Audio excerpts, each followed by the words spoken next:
को अपने अंदर डालनी है वो है get comfortable with chaos and change. आपको पता है 2005 में जो नोकिया का शेयर था ना पूरा मोबाइल का, वो 34.1% था, मोटोरोला से 2 गुना ज्यादा। मोटोरोला वो कंपनी थी, आपको नहीं पता होगा, जिन्होंने पहली बार कोई मोबाइल लॉन्च करा था, लेकिन नोकिया उनसे आगे निकल गई थी। क्यों? क्योंकि उन्होंने कुछ नया लाया था। क्योंकि नोकिया हमेशा कुछ नया करती थी, कुछ नया लाती थी, वो चेंज को समझते थे, इसलिए वो लोग इतना आगे बढ़ गए थे मोटोरोला से। नोकिया की जो वैल्यूएशन थी ना वो 2005 में 81.15 बिलियन डॉलर्स की थी, और आज उसकी वैल्यूएशन 5 बिलियन से भी कम की है। इसका रीजन क्या था? वेल, इसका रीजन बड़ा सिंपल था। वही रीजन था जिसने नोकिया को इतना आगे बढ़ने में हेल्प करी थी, जो है चेंज को समझना और आगे बढ़ना। देखो नोकिया ने क्या गलती कर दी पता है? जब उन्होंने बहुत ज्यादा मार्केट एक्वायर कर लिया था, उसके बाद क्या हुआ था, एंड्रॉइड ओएस बहुत ज्यादा फेमस होने लग गया था, लेकिन नोकिया ने इस चेंज को नहीं समझा। वो लोग ने क्या सोचा कि मेरे पास बहुत मार्केट है, हम अपनी खुद की चीजें करते हैं, हम है ना एंड्रॉइड के बजाय, आप बोल सकते हो फ्री टाइप की चीज होती है ओएस। उन्होंने बोला कि यार ये एंड्रॉइड में ना ज्यादा मजा नहीं आएगा, उससे बेटर है कि हम लोग विंडोज का ओएस डालेंगे, इसमें ज्यादा फायदा होगा, ज्यादा चीजें होंगी। बट हुआ क्या, क्योंकि एंड्रॉइड ओपन सोर्स था, उसमें बहुत सारे लोगों ने काम किया, सॉफ्टवेयर पे काम किया और बहुत सारी चीजें हुई, एक इकोसिस्टम बना, जिसकी वजह से सब लोग एंड्रॉइड में ज्यादा घुसने लग गए और लोगों ने विंडोज का यूज नहीं किया, और जिसकी वजह से नोकिया बहुत ज्यादा पीछे भी हो गई, बोल सकते हो। रीजन यही था कि नोकिया ना अडेप्ट नहीं किया चेंज को। वो लोग बोल सकते हो अपने अकड़ में रह गए, उनको लगा कि हमारे पास बहुत मार्केट शेयर है तो हम लोग जो करेंगे वही होगा। नहीं, सच तो ये है कि आपको हमेशा चेंज के हिसाब से चेंज होते रहना चाहिए अगर आपको मार्केट में टॉप में रहना है तो। और यही बहुत इंपॉर्टेंट हैबिट है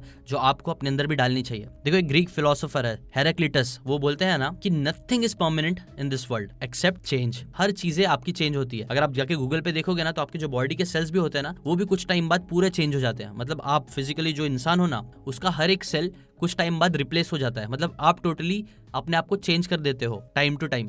तो जब आप ही सेम नहीं रहते हो तो आप कैसे एक्सपेक्ट करते हो कि दुनिया भी हमेशा सेम रहेगी? दुनिया भी चेंज होते ही रहेगी, और आपको इस चेंज को अडेप्ट करना चाहिए, एम्ब्रेस करना चाहिए उसको, और इसको अपने अंदर हैबिट बनाना चाहिए कि हमेशा चेंज के लिए आप रेडी रहोगे। हैबिट नंबर 5 है make a clear path and do it daily. Jadav Molai Payeng, आपको अगर नहीं पता तो बता दूं, ये बहुत ही ज्यादा आप बोल सकते हो वर्ल्ड वाइड फेमस है इंसान, इंडियन है और बहुत फेमस है। क्यों पता है? देखो बात ये थी ना कि जादव जी को बहुत टाइम से ये दिख रहा था कि कैसे एनवायरनमेंट उनके आंखों के सामने चेंज हो रहा है, कैसे जानवर और जो स्पीशीज थी ना वो कम होते जा रही थी उनके आंखों के सामने, उनके घर के आसपास। और ये सब क्यों हो रहा था? बिकॉज पेड़ कटना चालू हो गए थे, फॉरेस्ट कम होना स्टार्ट हो गया था। तो ये चीज उनको बहुत ज्यादा परेशान करती थी। उन्होंने क्या किया कि वो अलग अलग जगह पे गए, गवर्नमेंट के पास गए, यहाँ गए वहां गए, बहुत उन्होंने रिक्वेस्ट की लोगों से, लेकिन किसी ने भी उनकी बात नहीं मानी कि पेड़ लगाने के लिए। तंग आके ना किसी तो गवर्नमेंट ऑफिसर ने उनसे बोल दिया था कि तू जा खुद से जाके पेड़ लगा ले। और तब उन्होंने क्या किया कि उन्होंने एग्जैक्टली वही किया जो उस आदमी ने बोला। वो गए, उन्होंने डिसाइड किया कि अब से मैं खुद ही पेड़ लगाऊंगा। और गेस व्हाट, 30 साल लगातार उन्होंने एक के बाद एक पेड़ लगाए, जिसका रिजल्ट ये हुआ कि उन्होंने 30 सालों तक लगातार 40 मिलियन से भी ज्यादा पेड़ लगा दिए और एक बड़ा सा जंगल क्रिएट कर दिया 550 हेक्टर्स का। और ये अमेजिंग इम्पॉसिबल चीज करने के लिए उन्हें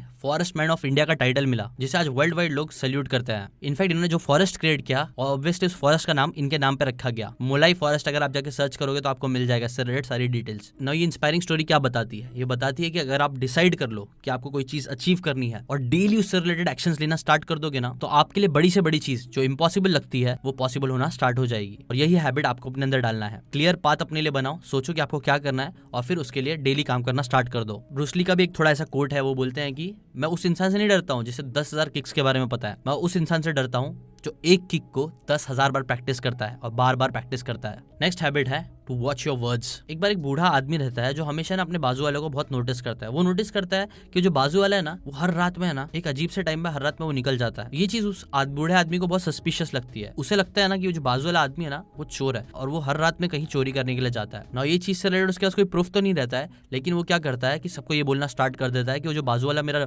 नेबर है ना वो चोर है। और ये बात आग पकड़ लेती है, सारे सोसाइटी में हर जगह ये बात फैल जाती है कि वो जो बाजू वाला आदमी है ना वो चोर है। जिसकी वजह से कुछ टाइम बाद क्या होता है कि पुलिस तक ये बात पहुंच जाती है। पुलिस उसको पकड़ लेती है और उसे लेके जाती है, उसका इंटरोगेशन होता है, आप बोल सकते हो। जिसके बाद ये बात सामने आती है कि वो जो आदमी है ना वो असल में चोर नहीं है, वो तो बहुत ज्यादा मेहनती इंसान है। वो 2 शिफ्ट करता है, 2 बार काम करता है, रात में भी काम करता है, सुबह भी काम करता है। क्यों? क्योंकि उसका जो घर है वहाँ पे बहुत गरीबी है और इसलिए वो ज्यादा मेहनत करता है। ये चीज पता करने के बाद पुलिस तो उसको छोड़ देती है, लेकिन उसका नाम पूरे तरीके से खराब हो गया रहता है। लोगों को लगता है पुलिस उसको पकड़ के लेके गई बिकॉज वो चोर था, जिसकी वजह से क्या होता है कि उसको दोनों जॉब से उसके निकाल दिया जाता है ना। वो आदमी बहुत ज्यादा परेशान हो गया रहता है, तो इंसाफ के लिए वो कोर्ट जाता है। कोर्ट में जज लोग उस बाजू के जो बूढ़ा आदमी रहता है ना उससे बुलाते हैं। वो उससे पूछते हैं कि तूने ऐसा क्यों किया। तो बूढ़ा आदमी बोलता है कि मेरे को तो बस सुना ही दिया था और मैंने बस सुनी हुई बातों को बोला, इसमें मैंने क्या गुनाह किया, मेरी क्या गलती है इसके अंदर, मेरी कोई गलती नहीं है। मेरे को तो जो सच लग रहा था मैंने बस वही बोला है, तो उसमें मेरी कोई गलती नहीं है, आप मुझे नहीं पकड़ सकते हो, आप मेरे को कुछ गलत नहीं बोल सकते हो ना। ये सारी चीजें सुनने के बाद जज क्या करता है, वो बोलता है कि ठीक है एक काम करो, तुम है ना इस आदमी के बारे में बहुत जितना भी बुरा भला हो सकता है ना वो सारी चीजों को एक पेपर पे लिखना स्टार्ट करो। 2 पेपर पे लिखो, 3 पेपर में लिखो, बहुत सारे पेपर्स पे लिखो, ठीक है। और अभी तुम घर जाते हुए क्या करना कि वो पेपर पेपर को फाड़ फाड़ के उसके टुकड़ों को हर जगह पे जाते जाते फेंकते रहना, ठीक है। और फिर तुम वापस अगली हियरिंग पे आना। तो वो बूढ़ा आदमी जैसा जज बोलता है वैसे ही करता है, वो पेपर पे खूब सारी बुराइयां लिखता है उस आदमी के बारे में और उसे फेंकते फेंकते घर चला जाता है। अब जब अगली हियरिंग में वो बूढ़ा आदमी वापस आता है तो जज उसे बोलता है कि एक काम कर, अब तूने जितनी भी चीजें जहां भी फेंकी हुई थी ना वो सारी चीजों को वापस लेके आ जा और वो मुझे वापस दे दे। ना ये चीज सुन के बूढ़ा बड़ा शॉक हो जाता है। वो बोलता है कि यार ऐसा कैसे हो सकता है, वो जितनी चीजें मैंने फेंक दी थी वो वापस थोड़ा ढूंढा जा सकता है, वो तो कहीं और फैल गई होगी। वो जज बोलता है कि एग्जैक्टली जैसे तुम्हारे जो पेपर्स थे वो तुम वापस नहीं ला सकते,